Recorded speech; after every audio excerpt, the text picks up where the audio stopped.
What is up, everybody? Josh here again. Today we have a new Windrose video for you. Today we'll be showing you how to defeat the second boss in Windrose. Let's get into it, shall we? So to begin this quest to kill the second boss, what you have to do is needle in a haystack and complete that main mission. And then you have to go and collect the temple keys. You have to do this whole entire quest in its entirety. And then, of course, once you go and collect the temple keys, wherever they are on your map, they may be somewhere completely different on your map. Just to let you know, all maps are completely different, but all the islands are the same. But you have to go and collect 3 different keys. And then once you complete getting all of those little keys there underneath here, you'll see 3 of the ritual keys. The quest will update, and that's where you go and defeat Hans. Hans is the second boss in Windrose. Then all you gotta do is fight your way to the temple door right here, and then go up to the door, hit E and enter, and then you'll go down, and this is where you're going to fight Hans. I would highly suggest that whenever you unlock the little fast travel point down here, you just want to go ahead and probably empty out your inventory except for your buff foods and stuff, and we'll go over everything that we probably would suggest. First thing we're going to talk about is your level. You want to be at least level 9 or 10 to go into this fight. You'll be fighting a level 10 boss. We're going to go with a 9 character just to show you that it can be done. All you have to do is go and do quests. All you have to do is go and discover little points of interest on the map. All the little points of interest you get experience for doing so. So just go and explore until you level up. Do your quest till you level up to at least level 9. You're going to want to have your gear completely upgraded. You're going to want to go up to level 10 on your item level. I go with the pikeman's chest and legs for the additional health that it gives. It gives 160 extra health, maximum health, which is actually pretty nice. And I also go with the privateer's set. You don't have to go with this set, but this is what I'm going with. And at least it's completely upgraded to level 10. We'll be showing you a few methods with this, but you want to upgrade your weapon. So we have a Rapier of 1,000 cuts here. We're going to upgrade this at least to level 10 and ascend it. We want to go in there with at least a level 10 weapon, the additional damage it does, and then we're also going to go ahead and ascend this with some Fubaga ingots, like so.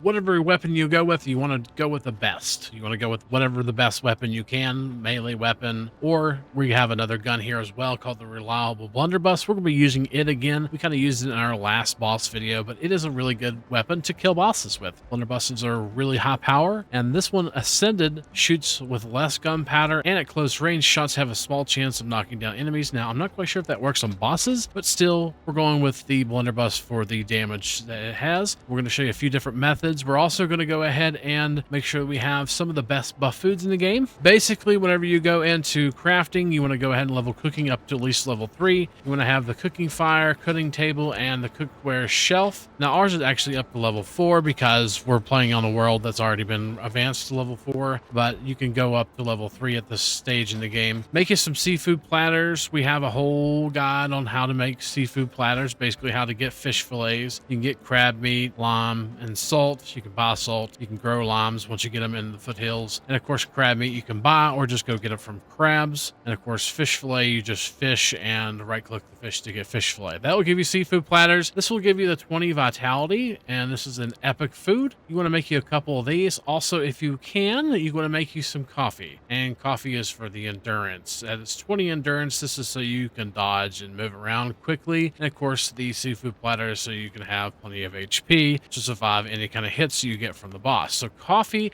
is just coffee beans and cane sugar. Coffee is relatively easy to get. You can find it, buy it, and then also cane sugar. Cane sugar you can get off in the foothills quite easily. If you're looking around in the foothills and you go over to the foothills, you're going to be able to hover over some of these points of interest, like these farms here, and you're going to notice you're going to be able to get cane sugar. This one says resource that can be gathered here is cane sugar. So you want to gather cane sugar up, you can go and buy coffee. If you go to Tortuga and you go to the Brethren of the Coast right here, you can actually purchase coffee beans. You have to have a level 3 reputation with them. Of course, you use your insignias to turn those in and get 3 reputation, but you can straight up buy salt. You can straight up buy coffee beans. This is something you can do to get these buff foods. If you hire a black axle, you get a 30% chance to craft an extra portion. This is actually quite valuable because whenever we're going to craft 30 coffee here, you'll notice that we actually get more. We actually almost got 40. So we're going to craft some coffee so we can go ahead and do this fight. They'll cover our endurance and our vitality. And the reason why we're not stacking any more of endurance is because anything past 20 is pretty much wasted. It's anything past 20 has diminishing returns, and it's quite harsh. So we don't want to go past 20 in endurance. Now that we have an upgraded weapon and an upgraded gun, some of the best buff food really in the game, to be honest with you, and we also have completely upgraded armor, we're going to take a look at our accessories, and we're also going to go ahead and upgrade those. Precision necklace here, we're going to go ahead and upgrade this all the way up, which will give us 15 precision. You could do whatever you want as far as increasing your stats, but you can go ahead and upgrade your accessories as well, and this is going to help you tremendously. Once you've ascended a necklace and a ring, that's probably advisable. You don't have to ascend them, but it's going to help a little bit more with our stats. This one right here especially, because most necklaces will give you a certain stat straight up. If you ascend it all the way, it's up to 15, and then what we're going to do is we're going to go into our progression, and we're going to go ahead and reset our points here, which is free for now, and we're going to go ahead and just put 5. 15 plus 5 will equal 20, and then now we can go into mastery, which is going to help with our critical, and we're also going to go into agility, because agility is going to help with our blunderbuss. Here's our talents we have. I have agile because we're going to be moving around and jumping a lot.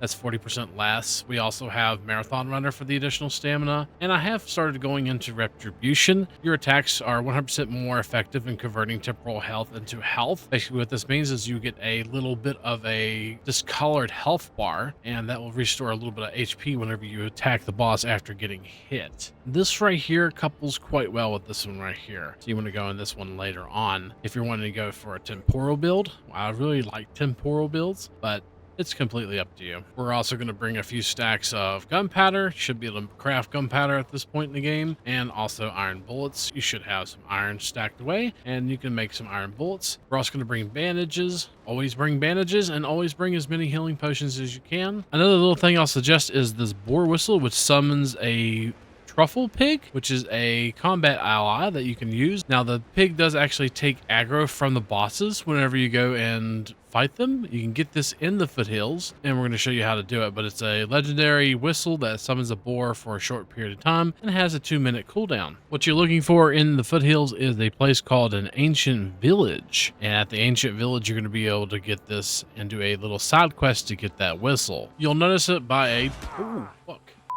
You'll notice it by a large little idol up on a hill like that right there. And what you probably want to do is put you a little tent down, set your waypoint there, because there is a lot of enemies here, some 2-stars, lots of alpha wolves, lots of ghost leaders, goats, stuff like that. There's also corn here. This is where you get corn. But what you have to do is you have to go through these buildings and get 3 oils and then burn them up there with some meat. I think it's meat. But once you get to this area, just basically follow the side quest. You'll notice there's a side quest that pops up, and it tells you exactly what to do. And then once you complete that, you get the whistle. Then you're ready to go and fight the boss. And just really quick, I'm going to show you that we are on a dedicated server, and we are on normal. And all these modifiers I haven't adjusted at all. They're all at 1, which is the default. People's accusing us of not playing on normal and easy. We're not playing on easy. We're playing on a dedicated server, and I'm the only one on the server currently. These fights do scale, so if you're doing this with other people, just keep in mind that the fight will be more difficult. They will have more HP, but keep in mind that more difficult is relative. You're going to have another person that's getting targeted instead of you all the time. So in a way, it is kind of easier as well with multiple people, but we're doing this solo. So the first method I'm going to show you is with the Rapier of 1,000 cuts. We used it on the first boss. We're probably going to use it on every single boss. This is a really great weapon because it adds a DOT to the boss, a bleed, and it does stack up to 5, causing it to constantly be damaged while you can sit there and avoid his attacks. He's got quite a few attacks that you need to avoid, so we're going to show you how to do it with the Rapier of 1,000 cuts first. If you do have the Boar whistle, don't forget to pop it as soon as you pop in. It will get aggro, and then you can go ahead and apply the DOT and then keep the DOT on. We're going to pop the Boar there. We're answering. You interrupt what you don't understand. Trying to get out of his attacks there. And now he's aggroed to Truffle, so we're going to go ahead and just do a little bit of damage in between Truffle's attacks. And try to get at least 5 DOTs or dots on him. So a good tactic for this boss is to kind of run in circles here, especially when the heads and stuff come out. If you're running in circles, you avoid that attack. You also avoid the gun attack whenever he shoots you, and you should avoid most of the skulls that he throws out as well. You can force him to attack like that. Go in, refresh your dots if he doesn't dodge it like he just did. You can also do perfect blocks. You do want to keep away from that red attack and any other red attacks he does.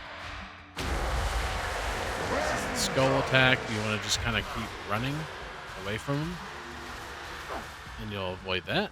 You may get hit a time or two, but it shouldn't hurt too off the bat. Now, once your pig dies, what you want to do is basically kite around in a circle. You want to kind of kite around the outside edge of the boss arena. You want to make sure you still have plenty of stamina, and avoid that attack right there. Just keep moving around in a circle. So basically using the outside edge of the arena and moving in a circle. And what you want to do is try your best to keep the dots on him like that. Then come back out, force him to attack like so. Hit him a few more times, and then just keep your dots on him. Back out, going in a circle, always kind of strafing from side to side. And then our boar whistles back up. Once it's back up, we'll just pop it again and let Truffle tank him for a minute. There's Truffle, he's got him now. We're gonna go ahead and apply our dots again. Truffle attacks him. So. And then we'll start kiting him again. Always keep strafing left or right and going around in the circle if you can. And then we're going to go ahead and go in for the kill here. I'm going to apply a few more dots and just kind of step out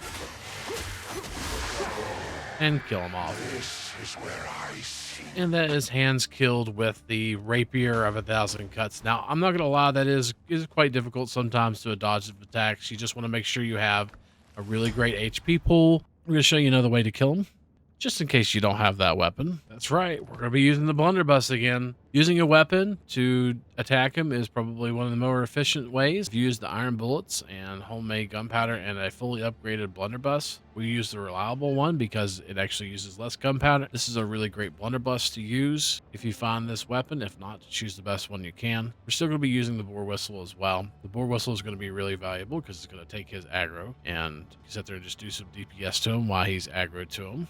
And it's the same fight. Basically, you're just going to be going around and kiting him around in a circle, avoiding all attacks and shooting and reloading when you get a chance to. We're going to go ahead and repeat the trial here and show you. We're going to pop our little boar whistle here. And use the Blunderbuss. Aim for his head the best you can. Once Truffle has his aggro, then you can go ahead and start reloading and shooting at him.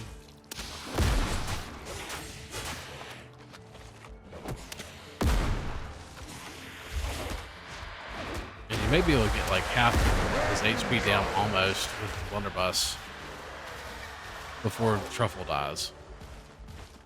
You want to force him to attack like that and reload. You want to dodge that attack if you can. You want to keep trying to go in a circle like we did before. We're going to use potions here to kind of heal up. And just keep running into a circle. Use the outside of the arena. Like this right here. Oh, he does do a dodge, so be careful of that. I'm going to use this time in between to reload. We're just going to keep strafing left or right on the edge of the arena here. But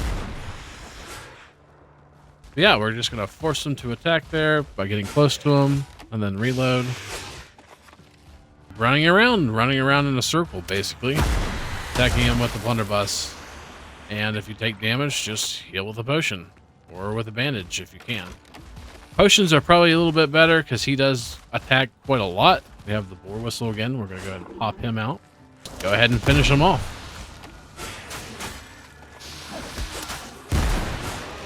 Trying to get headshots if you can.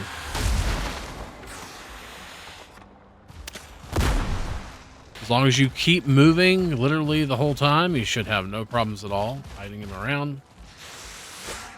Got close to him to force him to attack.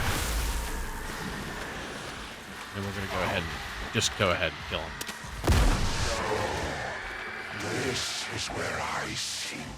We use a little bit more than a stack doing that, but just bring 2 stacks of ammo and you should be able to kill them quite easily. Getting and using that little boar whistle whenever you find it out in the foothills is probably very valuable because it actually helps you quite a bit on these fights. I'm not going to lie, because you're able to do constant DPS without having to kite or do anything else. Plus, using the blunderbuss is a lot easier to survive because you are just moving around constantly and reloading, and you don't have to get close to them unless you want to get close to him to kind of force him to attack, which gives you enough time to get distance away from him. And like we did in our last video, we're going to just use a saber leveled up to 10, not even ascended, and you're going to kind of go in.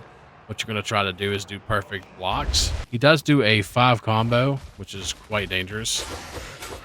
But if you were to sit there and block him enough, you are going to be able to kind of stun him for a minute. You want to keep moving around whenever he does the skull attacks like that. And of course, whenever he shoots the pistol, you want to move around as well. And what that will do is that will stun him, and you can just sit there and kind of wail on him. Once you get all his shields off, you will stagger him eventually. Like this right here, where you can go ahead and do some DPS to him while he's on the ground. And that's going to be it for this video. Don't forget, if you like what you see, to like, comment, subscribe, and all that good stuff. Have any questions, comment down below. We'll try to answer them to the best of our ability. And hopefully, we'll see you next time. Peace.